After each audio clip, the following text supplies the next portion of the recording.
येवला काय कोणाच्या बापाचा आहे? येवल्यात जाऊन म्हणला की येवला काय यांच्या बापाची जागीर आहे का, आणि महाराष्ट्र काय तुमच्या बापांची जागीर आहे? मी कुठं सांगितलं कोणाला पाडा?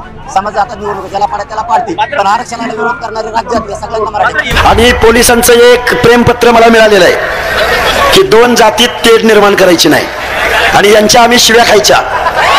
आरक्षणाला विरोध करणारे राज्यातले सगळ्यांना पाडा. मंत्रालयामध्ये तिजोरीत ठेवले जातात, आणि त्या पैशाची मालकी कुणाला दिली तर शरद पवार नावाच्या चोरांच्या दरोडेखोरांच्या टोळीच्या हातात दिली. त्याच्यासाठी काम करावं लागतं.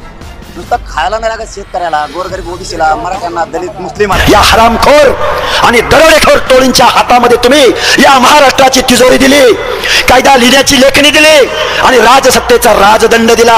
एवढा काय कोणाचे काय खानदानी बापाचा लिहून घेतलेला आहे का? 2 मिनिटं ऐका. अरे एक केस पडेल अंगावर. काय केस लय पडलेला? अरे काय भिवू नका. म्हणजे आम्ही काम केलं तर जातीवाद आणि तुम्ही काम केलं तर समाजकारण, हे कोणता न्याय आहे? ती काय यासाठी करतो? आजपर्यंत या महाराष्ट्राच्या विधानसभेमध्ये नाभिक समाजाचा माणूस आमदार होऊ शकला नाही, बेरड रामोशी समाजाचा माणूस आमदार होऊ शकला नाही, गावगाड्यातला परी धोबी गुरव एकही आमदार होऊ शकला नाही, आणि पुरोगामी महाराष्ट्राचा नेता माननीय शरदचंद्रजी पवार, सुप्रियाताई खासदार, स्वतः मुख्यमंत्री, कृषी मंत्री, खासदार, अजितदादा उपमुख्यमंत्री, सुनेत्राताई पवार खासदार, रोहित पवार आमदार, पार्थ पवार पडलेला आमदार, आणि आता कोण त्याला युगेंद्र पवार. आणि तुम्ही आम्ही घे कोयता आणि जा ऊसतोडीला, घे मेंढर आणि जा फिरवायला. अरे आजही आमच्या माता भगिनींना ऊस तोडीचं काम करावं लागतं. आजही आमच्या गावगाड्यातल्या, माझ्या गेवराईच्या डोंगराळ प्रदेशामधल्या माणसं आता येतील तुमच्यात भांडण लावायला. अरे ते हाकेसर कुणाला पाठिंबा दिला, काही पाठिंबा दिला? अरे 4 दिवसावर निवडणूक आली, 4 दिवसावर तुम्ही भांडत बसला. तुमच्यात भांडण लावली जात आहेत. ही गावच्या ग्रामपंचायतीची निवडणूक नाही, सोसायटीची निवडणूक नाही, जिल्हा परिषदेची निवडणूक नाही. एक गाव असलं की 2 पार्टी असतात, भावकीत भांडणं, पुन्हा गावागावात 2 गट. मग तू तिकडे गेलाय का, मग मी बघतोस तुझं. असलं नाही. ही महाराष्ट्राच्या विधानसभेची निवडणूक आहे, आणि महाराष्ट्राच्या विधानसभेमध्ये तुमच्या आमच्या हिताचा कायदा लिहिला जातो. तुमच्या आमच्या खिशातले पैसे त्या मुंबईच्या राजधानीमध्ये, त्या मंत्रालयामध्ये तिजोरीत ठेवले जातात, आणि त्या पैशाची मालकी कुणाला दिली तर शरद पवार नावाच्या चोरांच्या दरोडेखोरांच्या टोळीच्या हातात दिली. अरे सख्या भावाच्या रानातल्या झाडाची फांदी आपल्या रानात आली, तुझी फांदी काढून घे, नाही तर तुला बघतोच. अरे नांगराचा फाळ नुसता बांधायला लागला, माझा बांध फोडलास. सख्या भावावरती काट्या कुऱ्हाड्या घेऊन तुम्ही आम्ही पळतो. अरे पण तुमचा मान सन्मान इज्जत, तुमच्या खिशातनं कर रूपानं भरलेलं तिजोरीतलं पैसे या हरामखोर आणि दरोडेखोर टोळींच्या हातामध्ये तुम्ही या महाराष्ट्राची तिजोरी दिली, कायदा लिहिण्याची लेखणी दिली, आणि राजसत्तेचा राजदंड दिला. आणि तुम्ही आम्हाला आरक्षण भेटेल का, आणि आम्हाला स्कॉलरशिप भेटेल का, आणि आम्हाला पैसे भेटतील का, आणि आम्हाला टेंडर भेटेल का? हातामध्ये काय घेतला? कठोरा. काय घेतला? कठोरा. अरे भीक मागितली की भिक्षा मिळते, पण हक्क मागितले की मान सन्मान इज्जत प्रतिनिधित्व मिळतं. पण लढायचं कोणी? बंड करायचं कोणी? खरेला खरं म्हणायचं कोणी? अरे जरांगे तू चुकतोयस हे कोण म्हणणार? अरे सामाजिक मागासले पण मागून मिळतं काय? मागासवर्गीयांचं आरक्षण मागून मिळतं. अरे जन्माला यावं लागतं, बाय बर्थ. आमच्या अनेक पिढ्यांनी अरे अपमान भोगला तुमच्याकडून. गावगड्यातल्या दीनदलिताला गावच्या ग्रामदैवताच्या गाभाऱ्यामध्ये प्रवेश मिळाला नाही. अरे बाबासाहेबांना विरोध केला ओबीसीच्या आरक्षणाच्या वेळेला. बाबासाहेब आंबेडकरांना काय म्हणले माहिती आहे का? बाबासाहेब तुम्ही दलिताला आरक्षण दिलं आम्ही समजू शकतो,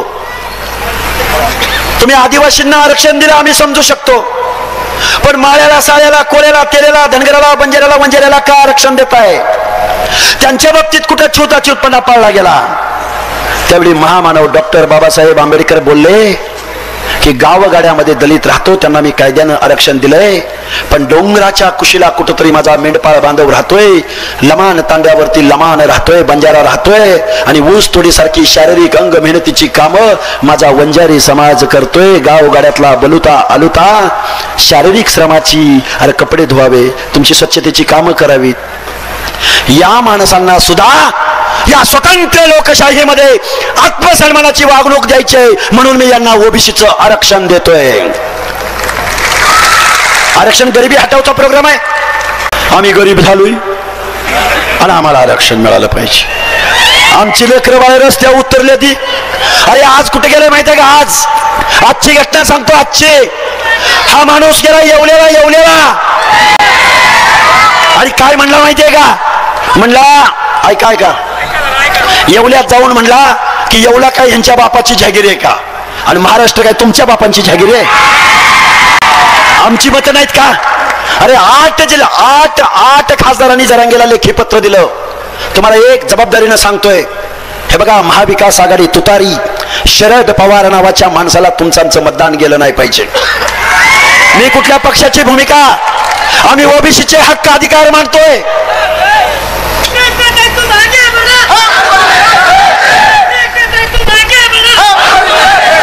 बघा, ठरवलंय लोकांनी ठरवलंय. ऐका हे बघा, ऐका एक मिनिट. हे बघा, जीवाच्या आकांक्षानं तुम्हाला मी आव्हान करतोय. मी आमदार खासदाराचा पोरगा नाही, कुठला मंत्री संत्री नाही, एक सामान्य कुटुंबामधला मुलगा आहे. बाबांनो, माझी तुम्हाला हात जोडून कळकळीची विनंती आहे की हा शब्द खाली पडू देऊ नका. आपल्याला खूप मोठी लढाई लढायची आहे.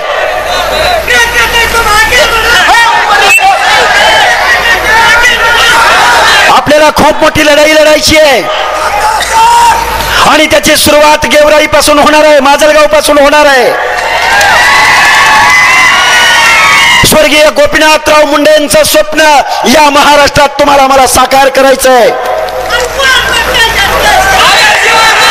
बघा, अरे सामान्य माणसामध्ये पैसे दिले का तुम्ही यांना? हो, दिले का पैसे? हो थांबा, पैसे दिले तुम्हाला? अरे आम्ही पैसे देऊ, आम्ही. तुम्ही आमची मतं विकत घेता काय? बरोबर आहे का?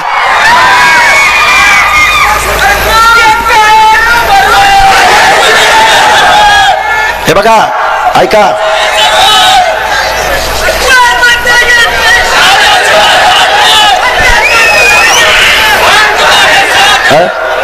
टाइम संपलाय मला माहिती आहे.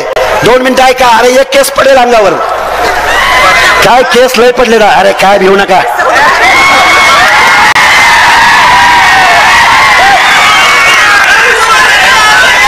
माझी तुम्हाला विनंती आहे, मोबाईलचे टॉर्च लावा, टॉर्च. एकच पर्व.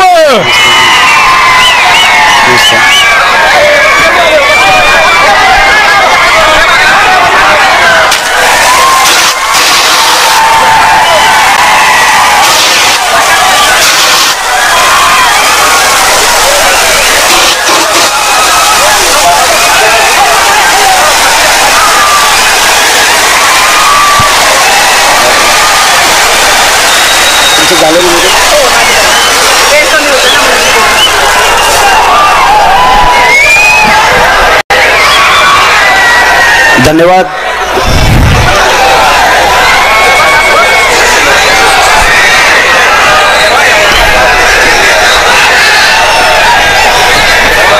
गेवराई विधानसभा मतदारसंघाच्या अधिकृत उमेदवार वंचित बहुजन आघाडीच्या प्रियांकाताई केरकर यांच्या प्रचारार्थ विजय आजच झालाय बरं का? आजच विजय झालेला आहे. इथं माणसं किती उपलब्ध आहेत सांगा? किती माणसं असतील? किती माणसं असतील? 10,000. किती? 10,000 माणसांनी फक्त 10 माणसं जोडली ना तर 1,00,000 मतं होतात. 1,00,000. 1,00,000 मतं पडली. आजच सेलिब्रेशन केले. आजच या महाराष्ट्रामध्ये वंचित बहुजन आघाडीच्या वतीनं पहिला आमदार होण्याचा मान प्रियंकाताई खेडकर मिळवतील हा माझा विश्वास आहे. एकच पर्व, एकच पर्व.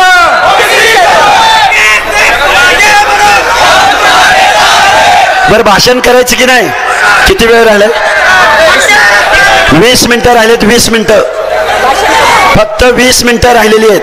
आणि पोलिसांचं एक प्रेमपत्र मला मिळालेलं आहे की 2 जातीत तेढ निर्माण करायची नाही आणि यांच्या आम्ही शिव्या खायच्या. म्हणजे तुमच्या भावनेला किंमत नाही आणि यांच्या भावनेला लाल रेड कार्पेट घातलं जातं. हा महाराष्ट्र आहे. या महाराष्ट्रामध्ये देशामध्ये लोकशाही आहे आणि एवढी जनता उपस्थित असल्यानंतर कोण पराभव रोखू शकते तेच बघतो. काय झालं? 1 वर्ष, मागील 1 वर्ष माझ्या या बीड जिल्ह्याच्या भूमीनं अपमान झेललाय. अपमान काय झेललाय? अपमान. अरे आमच्या गावगाड्यातल्या माणसांना दुय्यम वागणूक देण्याची भूमिका या बीड जिल्ह्यामधल्या काही लोकांनी घेतली. इथं कोण आमदार आहेत? लक्ष्मण पवार नावाचा माणूस होता, बरोबर आहे का? काय आहे, वैचारिक बोलायचं होतं मला खरं तर, पण आता 20 मिनिटं राहिलेत. अजून एखादा गुन्हा पडेल आपल्यावर, घेत नाही. लक्ष्मण पवार नावाचा आमदार राजीनामा द्यायला गेला. राजीनामा, ते राजीनामा द्यायला तिकडे गेला, ते पुन्हा निवडणूक लढायला आलाच नाही. काय आहे? गावगाड्यातल्या 18 पगड जाती आज संभ्रम अवस्थेत आहेत. दीन दलित बांधव संभ्रम अवस्थेत आहेत. मुस्लिम समाजातली माणसं संभ्रम अवस्थेत आहेत. हा महाराष्ट्र आमचा आहे, हा भारत देश आमचा आहे. आम्ही पण लोकशाहीमध्ये राहतो आहोत. आम्हाला पण मान सन्मान इज्जत लोकशाहीमध्ये अधिकार आहे. ही भावना आम्ही विसरून गेलो आहोत. या महाराष्ट्रामध्ये एक लोकनेता गोपीनाथ मुंडे नावाचा होता.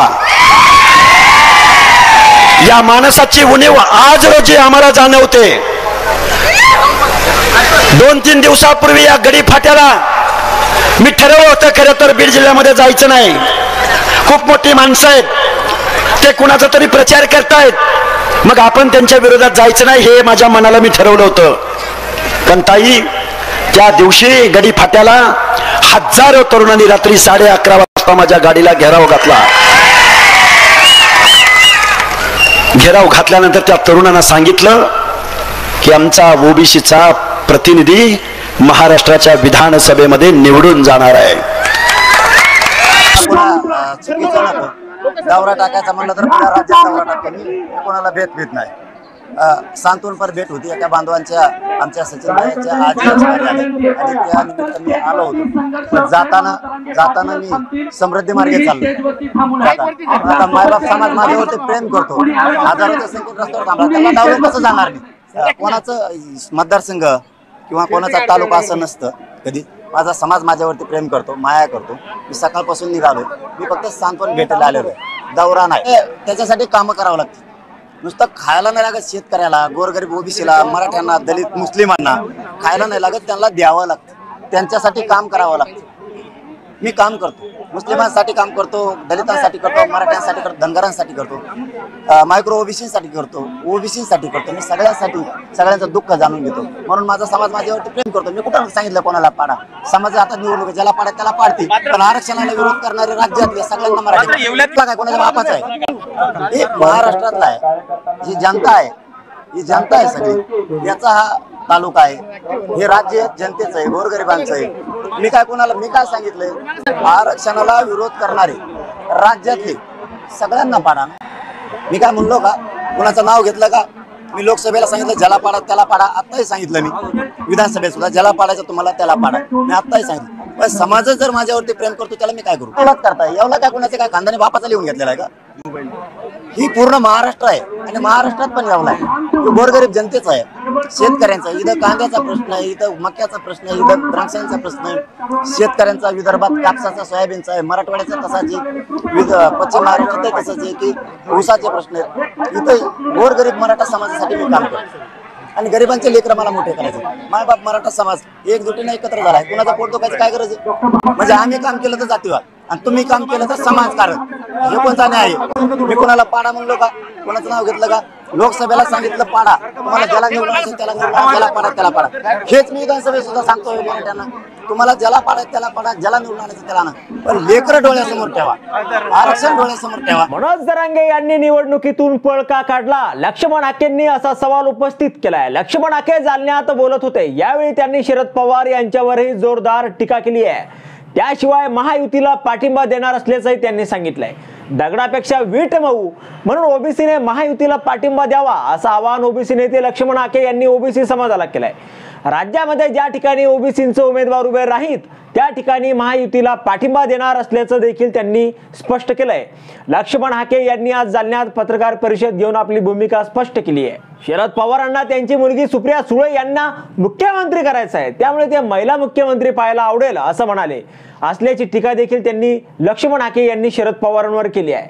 तर जरांगेच्या येवल्या दौऱ्यावरून देखील लक्ष्मण हाके यांनी आता जोरदार टीका केली आहे. शरद पवार यांनीच महाराष्ट्राच्या मानगुटीवर जरांगे नावाचं भूत बसवलं अशी टीका ओबीसी आरक्षक आंदोलक लक्ष्मण हाके यांनी केली आहे.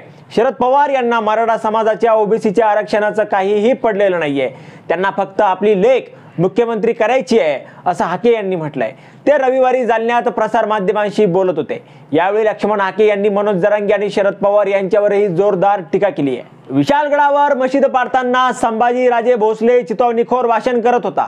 एकही धनगर आमदार खासदार झाला नाही. आमचा पाठिंबा आमच्या उमेदवारांना आहे. दगडापेक्षा वीट मऊ म्हणून आम्ही महायुतीकडे जाऊ असं हाकेंनी सांगितलंय.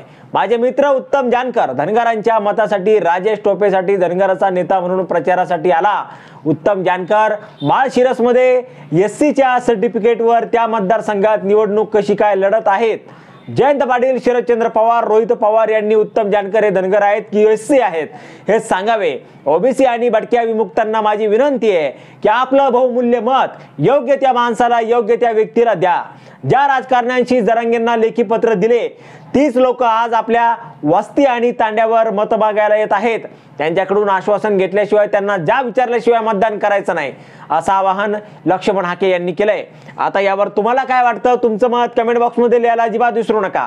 व्हिडिओ आवडला असेल तर जास्तीत जास्त शेअर करा आणि आतापर्यंत मराठी जनता आपण आपल्या या चॅनलला सबस्क्राईब जर केलेलं नसेल तर चॅनलला सबस्क्राईब करा.